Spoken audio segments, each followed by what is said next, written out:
جب کوئی مرتا بھی ہے تب بھی ہم کہتے ہیں انا للہ و انا الیہ راجعون. یہ ہمیں بار بار سکھایا گیا ہے. ہم اللہ کے لیے اللہ کی طرف جانے والے.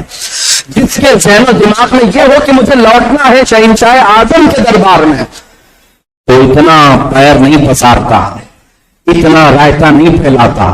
وہ ہمیشہ سترک رہتا ہے، الرٹ رہتا ہے کہ مجھے جانا ہے، کسی بھی وقت میں جانا ہے.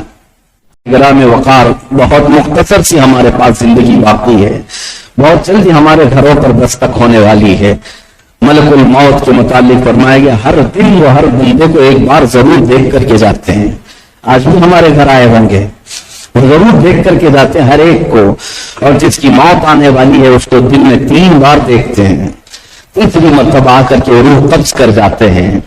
اور قرآن نے جا بجا اللہ تعالیٰ نے فرمایا، ہم تلاوت کرتے ہیں تو یقین کیوں نہیں کرتے؟ جو مست ہو جاتے ہیں نا دنیا میں، ان کو تلاوت کے بعد ترجمہ یاد کرنا چاہیے.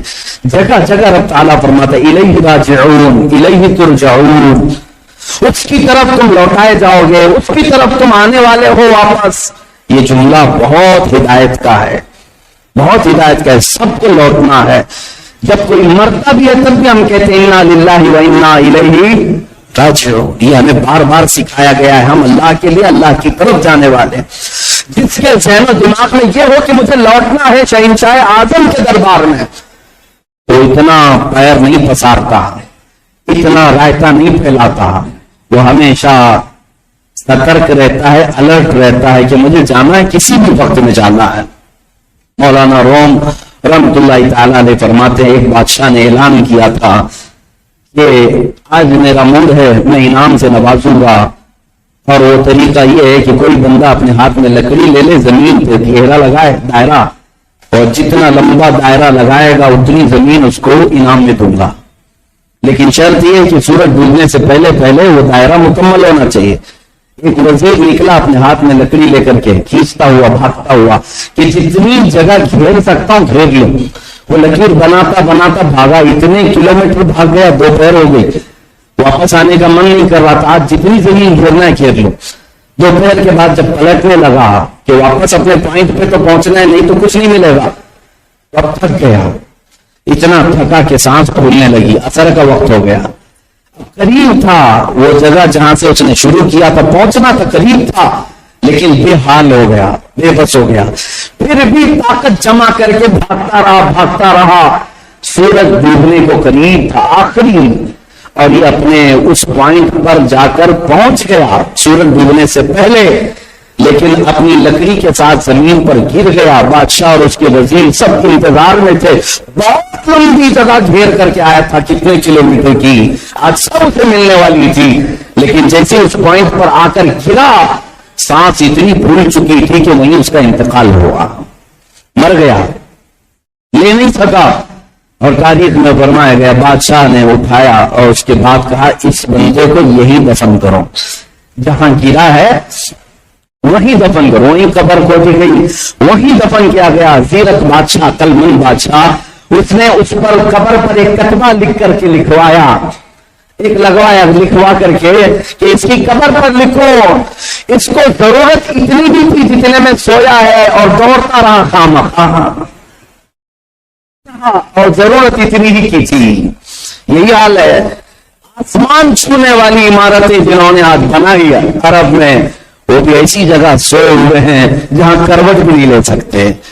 حالات آپ سب کے سامنے، اسی لیے میرے آقا صلی اللہ تعالی علیہ وسلم کی طرف توجہ کرو. جتنا بھی کریں لیکن اللہ اس کے رسول کو چھوڑ کر کے نہیں. نبی پاک صلی اللہ تعالی علیہ وسلم نے جو فرامین عطا کیے اس کے ساتھ جیو. آخری حدیث سناتا ہوں. آپ اگر رہیں یہاں پر دنیا میں عبادت کریں تو خالص اللہ کے لیے، خالص اللہ کے لیے، خالص اللہ کے لیے. کیونکہ فرمایا گیا جنت میں جانے والے جو 3 جماعتیں ہوں گی، ایک جماعت تو وہ ہوگی جن کو اللہ تعالیٰ فرمائے گا تم کو جنت مل گئی، کیوں عبادت کرتے تھے؟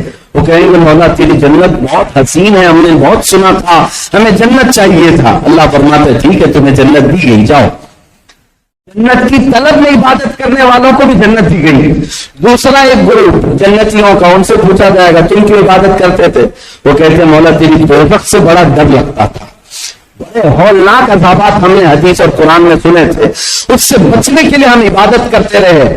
اللہ فرماتا ہے جاؤ میں تمہیں جہنم سے بچایا، جنت تمہیں دے دی گئی۔ تیسری ایک جماعت ہوگی، ان سے پوچھا جائے گا تم کی عبادت کرتے تھے؟ وہ کہتے ہیں مولا نہ ہمیں جنت نہ دوزخ کا خیال، ہم تو صرف تیری رضا کے لیے کرتے تھے، ہم صرف تیری رضا کے لیے کرتے تھے۔ رب تعالیٰ فرماتا ہے ٹھیک ہے میں تم سے راضی ہوا، جنت میں جاؤ۔ یہ واحد جماعت ہے قیامت کے دن، حدیث میں ہے، وہ انکار کرے گی کہ مولا ہم جنت میں نہیں جائیں گے، اگر ہم جنت میں گئے تو ہماری عبادتوں کا بدلہ ہو جائے گا، ہم نے بدلے کے لیے نہیں کری، خالص تیری رضا کی تھی۔ رب تعالیٰ فرماتا ہے پھر میں راضی ہوا، میری رضا کی علامت یہ ہے کہ تم جنت میں جاؤ۔ وہ نہیں جا رہے ہوں گے، یہاں تک کہ روایت میں موجود ہے فرشتوں کو حکم ہوگا کہ ان کے ہاتھوں پیروں میں بیڑیاں ڈال کر جنت میں لے جاؤ، زبردستی لے جاؤ۔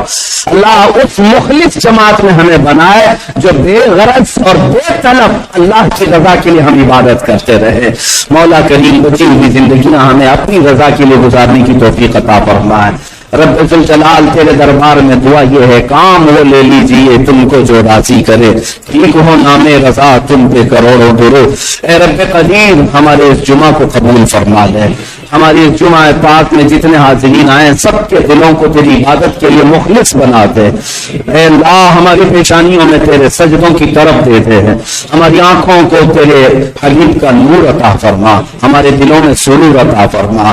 اے کریم خدا رحم الراحمین جب ہمارا آخری وقت آئے ہماری زبانوں پر تیرے نغمے جاری فرما۔ اے رب ذوالجلال احسن الخالقین ہم گناہوں سے عاجز آ چکے، ہم سب کو دلدل سے تو آزاد فرما دے۔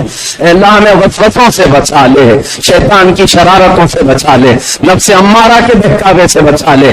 اے کریم خدا دنیا بہت تجھ سے مانگی ہے، بار بار مانگی ہے، اے اللہ آج کے جمعہ خالص تجھ سے تیری رضا مانگتے، تو ہم سے راضی ہو جا مولا، تو ہم سے راضی ہو جا۔ اے رب ذوالجلال اس وقت تک ہمارا جنازہ نہ اٹھنے پائے جب تک تو ہمارے جسم اور روح سے راضی نہ ہو جائے۔ اے رب ذوالجلال میں مروں جب میری موت آئے تو تیرے حبیب پاک کا دیدار نصیب فرما، ان کے پڑوس میں دفن نصیب فرما۔ اے کریم خدا ہم سب کو زمین آسمانی بلاؤں سے محفوظ فرما، ہم نے جو بیمار ہیں انہیں شفا دے دے، جو بے اولاد ہیں انہیں صاحب اولاد بنا دے، جو بے روزگار ہیں انہیں حلال روزیاں دے دے، جو ناحق مقدمے اور جیلوں میں ہیں ان کو رہا فرما دے، جو بے جوڑ ہیں انہیں صالح رشتے دے دے۔ اے اللہ اے کریم خدا حلال کھلا اور حرام سے محفوظ کر، ہمارے گناہوں کی بیماری سے ہمیں شفا دے دے۔ اخیر میں مولا بس اتنی التجا ہے، اے رب ذوالجلال ان آنکھوں کے بند ہونے سے پہلے ایک بار تیرے حبیب پاک کے چہرے کی زیارت نصیب فرما۔ وصلی اللہ تعالی علی خیر خلقی محمد وآلہ وصحبہ اجمعین۔